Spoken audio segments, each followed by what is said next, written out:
Conformément au traité de la Confédération des États du Sahel signé le 6 juillet 2024 à Niamey au Niger par les 3 leaders, des comités nationaux AES sont créés dans les 3 pays de l'espace confédéral.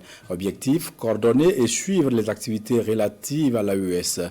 Au Burkina Faso, c'est Bassolma Bazié qui préside cette institution et depuis son installation en janvier 2025, il travaille en collaboration avec ses vice-présidents à l'accomplissement des 8 missions. Zoom sur la Commission nationale AES avec Moussa Ouedraogo et Amandine Lalsaga.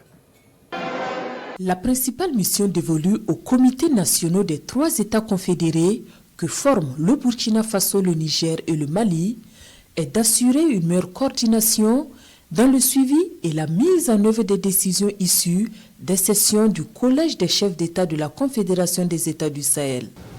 Au Burkina Faso, l'institution porte le nom de Commission nationale de la Confédération des États du Sahel.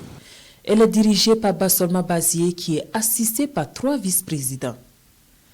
La feuille de route définie par les chefs d'État confère au comité la conduite de réflexion prospective sur l'évolution de la Confédération, la proposition de mesures et actions pour une consolidation de l'AES et l'élaboration d'une stratégie de communication de promotion de la sensibilisation des populations sur les objectifs de la Confédération des États du Sahel, entre autres. Nous avons parcouru en moins d'1 mois les 13 chefs-lieux de région à travers des conférences. Et chaque exposé dans chaque conférence a duré au minimum 1h30. Ça veut dire qu'aujourd'hui, nous avons un pactole d'éléments de communication qui peuvent servir à animer des rencontres, même au niveau national, même au niveau international. Même ce matin, je continue de recevoir des messages de pays très lointains, où même je ne savais pas que des Burkinabés pouvaient s'y retrouver. Et ce n'est pas des Burkinabés seulement, ce sont des Africains qui disent, bon, on a suivi les conférences dans les régions. Bon, déjà, nous estimons que cet impact est assez positif. Que de chemin parcouru 1 an à peine après l'installation des membres de la commission. Sur les chantiers de construction communautaire, les lits bougent. Le traité du 6 juillet 2024 portant création de la Confédération des États du Sahel n'est pas resté lettre morte.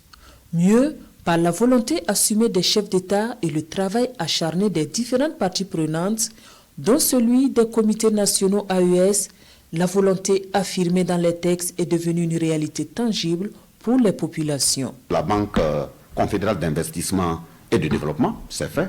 Il y a la force unifiée qui est déjà installée au Niger. Il y a le passeport de l'espace AES, que ce soit diplomatique, que ce soit de service, que ce soit ordinaire, c'est déjà fait. Il y a la carte biométrique d'identité, c'est déjà en cours. Vous avez vu la radio AES, la télévision et la presse écrite, c'est en cours aussi de mise en œuvre. Donc c'est l'ensemble de ces points qui seront faits de façon très précise aux 3 chefs d'État qui vont apprécier et voir s'il y a d'autres orientations. Au cœur des enjeux de la lutte pour la liberté et l'affirmation de la souveraineté des États du Sahel dans toute sa plénitude, il y a le triple nexus, défense, diplomatie et développement.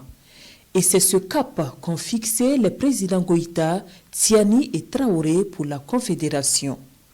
Le moteur de cette lutte, ce sont d'abord les peuples du Sahel qui ont besoin d'être sainement informés pour prendre une part active et consciente dans les combats en cours où se joue la libération de millions de personnes du joug de l'impérialisme et du néocolonialisme. C'est à cela que s'attelle la Commission nationale de la Confédération des États du Sahel. Nous sommes engagés sur un chemin de tous les dangers.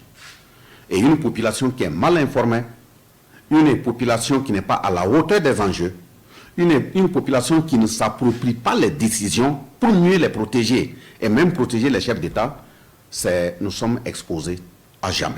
Donc si nous voulons une bonne sécurité, c'est la compréhension des populations, c'est la sensibilisation des populations, c'est l'engagement des populations. À Bamako, l'histoire de la Confédération continuera de s'écrire en lettres d'or. Le rendez-vous y est pris les 22 et 23 décembre prochains pour la 2e session du Collège des chefs d'État de l'AES. Bassolma Bazié et ses pairs des comités nationaux AES seront de la partie afin qu'aucune décision ou orientation stratégique déclinée par les chefs d'État ne puisse leur échapper, eux qui ont reçu le mandat de suivre la mise en œuvre des décisions émanant des chefs d'État.